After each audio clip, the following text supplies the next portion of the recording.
भाजपा विधायक दल के नेता बाबूलाल मरांडी ने मुख्यमंत्री को सलाह दी है कि स्थानीय नीति और नियोजन नीति बनाने के लिए कहीं बाहर ताक झांक करना जरूरी नहीं है, बल्कि राज्य सरकार के अधिकार क्षेत्र में है इन नीतियों को बनाना। जानिए क्या कहा बाबूलाल ने। आप सबको पता ही है कि राज्य के मुख्यमंत्री ने तो गवर्नर के यहाँ जाने का पत्र सभी पॉलिटिकल पार्टियों को संभवतः दिया था, तो भारतीय जनता पार्टी को भी दिया। पार्टी की ओर से हमारी अध्यक्ष ने एक सुझाव विधानसभा अध्यक्ष को दिया। विधानसभा अध्यक्ष है मुख्यमंत्री सरकार को।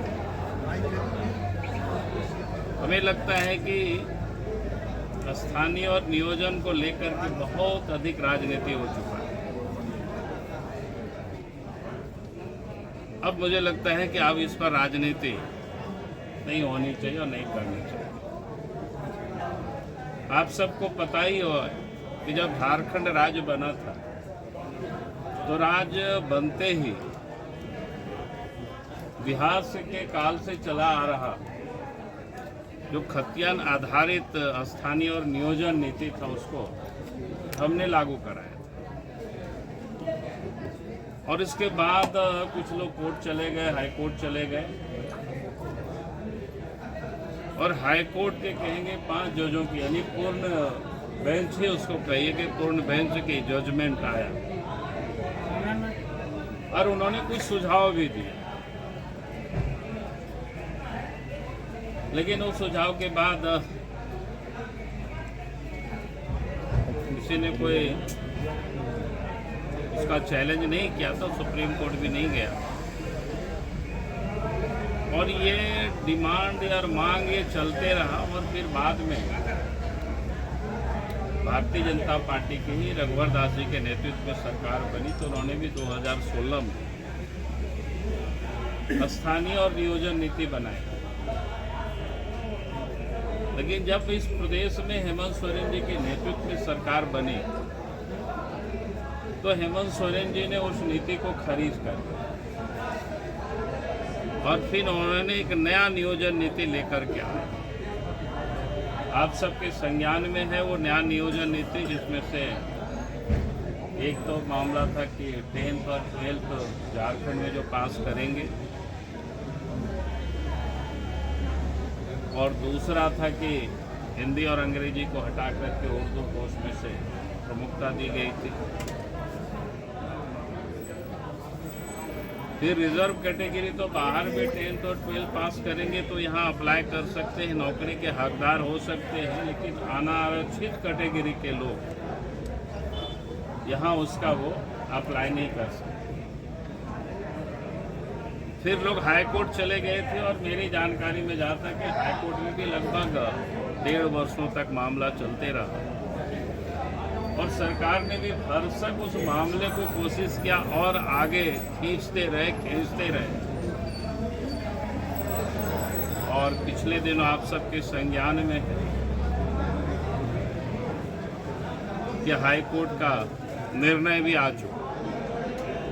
और हाई कोर्ट ने, क्योंकि हम सब लोग शुरू से ही कह रहे थे कि ये जो जिस प्रकार से उन्होंने नियोजन नीति लाई है हेमंत सरकार ने, वो एक तो तुष्टीकरण है और दूसरा एक बड़े वर्ग जो अनारक्षित कैटेगरी के उनके बच्चे बाहर भी अगर 10th और 12th पास किए वो भी यहाँ वो नहीं अप्लाई कर सकते हैं, उसके हकदार नहीं है। तो ये अव्यवहारिक था और उसी समय से हम सब लोग विरोध भी कर रहे थे। हम लोग कह रहे थे कि ये गलत है, ये कोर्ट में ये टिकेगी नहीं। लेकिन सरकार अपनी जीत पर डटाड़ी हुई थी और फिर कोर्ट का जजमेंट आया हम सबके सामने। अब झारखंड के बच्चे आप का भविष्य जिसको कहते हैं अंधकार में हो। अब यहाँ के बेकार बेरोजगार नौजवान सड़कों पर आंदोलन कर रहे हैं और हेमंत सोरेन की जो अखबारों में जिस प्रकार से बातें आई है कि शायद उस मुद्दों को लेकर के वो सुप्रीम कोर्ट जाने की शायद वो सोच रहे या बात कर रहे, जो अखबारों में आया। पहली बात तो मैं ये कहूँगा कि हेमंत सोरेन जी को कि उसको लेकर के अब सुप्रीम कोर्ट जाने की कोई ज़रूरत नहीं है। अपनी जिद पर उनको अड़े नहीं रहने चाहिए। और दूसरा, जिसे वो 11 नवंबर की कह रहे हैं कि ऐतिहासिक प्रस्ताव पारित हो, जिसकी वो चर्चा कर रहे हैं, जिसको लेकर के गवर्नर के पास जाने की बात हो रही है, तो मैं ये कहूँगा कि हाई कोर्ट ने एक सरकार को एक अच्छा अवसर दिया और फिर से झारखंड में ही बैठ करके सरकार को तय करना चाहिए और नियोजन नीति और स्थानीय नीति बनानी चाहिए।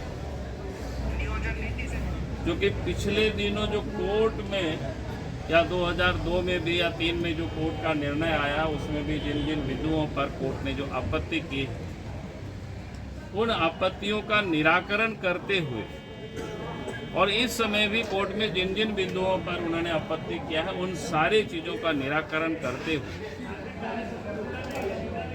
क्योंकि स्थानीय और नियोजन नीति बनाने का झारखंड सरकार को ये अधिकार है,